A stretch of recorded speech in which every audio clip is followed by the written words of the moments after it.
Welcome back to my channel. So আমি আমার চ্যানেলটা শুরু করেছিলাম 3 বছর আগে গণেশ পুজোর টাইমে। 3 বছরে 100টা ফলোয়ার হয়েছে। স্টপ ইট, ইগনোর হিম।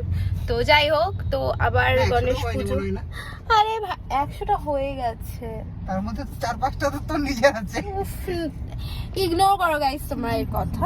তো যাই হোক, আমি এখন গণেশ পুজোর বাজার করতে যাচ্ছি এখান থেকে। ও একটা ইম্পর্টেন্ট কথা হচ্ছে যে অনেকেই বলবে যে আমি কেন পুজো করছি, বিকজ আমার দাদু চলে গেছে। তো আমার বাড়িতে কালা অসহ্য, সেটা ঠিক, বাট যেহেতু আমার বিয়ে হয়ে গেছে, আমার যেহেতু বিয়ে হয়ে গেছে, আমার গোত্র change, so I can do it.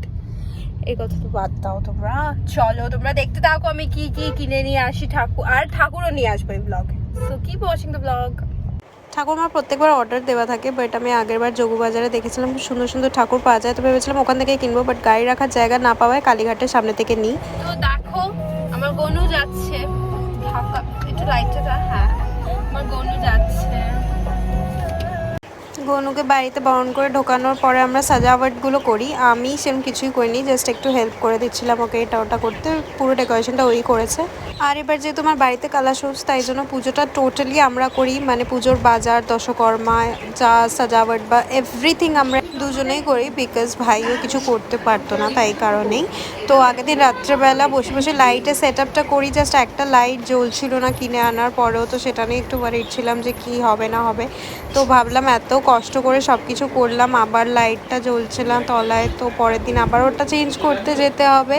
পরের দিন সকালবেলা উঠে আবার অনেক কাজও ছিল, ফুল আনতে যাওয়া, পুজোর যা যা জিনিস লাগবে, হোমের বালি অ্যান্ড অল, সেগুলোও আনতে যেতে হতো। তো আমি এখন হয়েছি রেডি, একদম সিম্পলভাবে এখন রেডি হয়েছি, পরে এই সন্ধ্যেবেলা ভালো করে রেডি হবো। চলো তোমাদের পুজোর জায়গাটা দেখাই। ঠাকুরমশাই যেহেতু তাড়াতাড়ি চলে এসেছিলেন, আমার খুব চিন্তা হচ্ছিলো, বিকজ মা তো এবারটা কিছুই ধরতে পারছিল না, আর আমাকে সব করতে হচ্ছিলো। মাকে আমি বারবার জিজ্ঞেস করছি এটা কি করব, ওটা কি করব, আর কিছু বুঝতে পারছি না, বিকজ মা হেল্প করতেও পারছে না চেয়েও। আর এদিকে পুজো শুরু হয়ে গেছে, আর ওর যেহেতু হওয়ায় অ্যালার্জি আছে, সেজন্য আমি বলে দিয়েছি একটা মাস্ক ইউজ করতে। এবছর পুজোটা যখন হচ্ছিল তখন মেয়ের কথা খুবই মনে পড়ছিল। তোমরা যারা আমার ভ্লগ দেখবে তাহলে তোমরা জানবে যে লাস্ট ইয়ারও গণেশ পুজোতে আমি যে ভ্লগটা দিয়েছি, বা তার আগের বছরে যেখানে আমি ঠাকুর আনতে যাচ্ছিলাম, সেখানে মেয়ে প্রত্যেকবার খুব এক্সাইটেড থাকতো যে ঠাকুর আসছে, ঠাকুরের পায়ের কাছে গিয়ে বসে থাকতো, হেলান দিয়ে ঘুমোতো, ঠাকুরের পাটা চেটে দিত, ইঁদুরটাকে দেখতো রিয়েল কিনা। তো ওর কথাটা খুবই মনে পড়ছিল আমার পুজোয় বসে এইবারটা।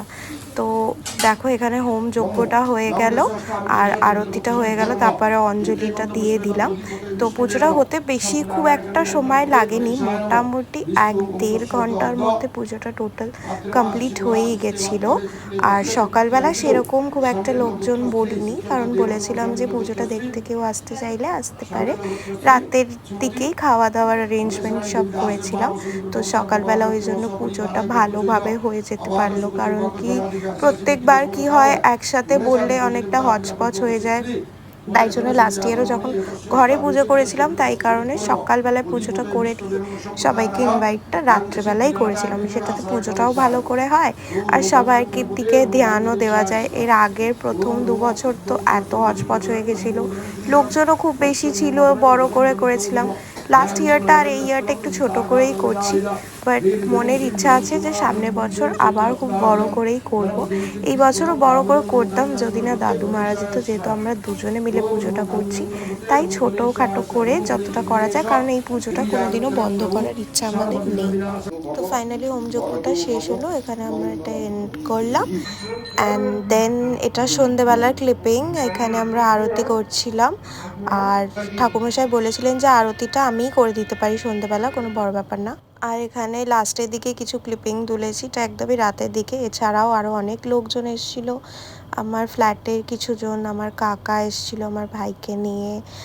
আর এখানে খাওয়া দাওয়া চলছে বাইরে ঘরে, আর আমার গনুকে দেখাচ্ছি আরও একবার, দেখো কত কিউটলি বসে আছে এখানে সবার মাঝখানে, দেখে মনে হচ্ছে যেন কত এনজয় করছে সবাই এসছে সেটা দেখে। তো পুজোর দিন আমার আর কোনো ক্লিপিং নেওয়া হয়নি, this is the next day, মানে ভাসানের দিন। তো আমি হয়ে গেছিলাম রেডি তৈয়ার। আর এই বারটা ছিল আমার প্রথম বরণ। এর আগে এমনি ঠাকুরকে পায়ে হাত দিয়ে প্রণাম করেছি, এমনি সন্দেশ দিয়েছি, বাট বরণ হিসেবে অ্যাজ আ বেঙ্গলি ওয়াইফ এটা আমার ফার্স্ট টাইম ছিল। আর আমি ছোটোবেলা থেকে আমি দুর্গাপুজোর ব্লগেও বলেছি বরণ করাটা আমার কাছে একটা বিশাল বড় ব্যাপার ছিল। আমি বরণ করতে খুবই চাইতাম, মানে এটা আমার কাছে কি সুন্দর একটা ব্যাপার, সিঁদুর খেলা, বরণ করা। তো আমি সেটা করতে পেরেছি। তো এবার নিয়ে যাওয়ার পালা। আর এই বছর প্রথমবার আমি ব্যান্ড পার্টি করেছি।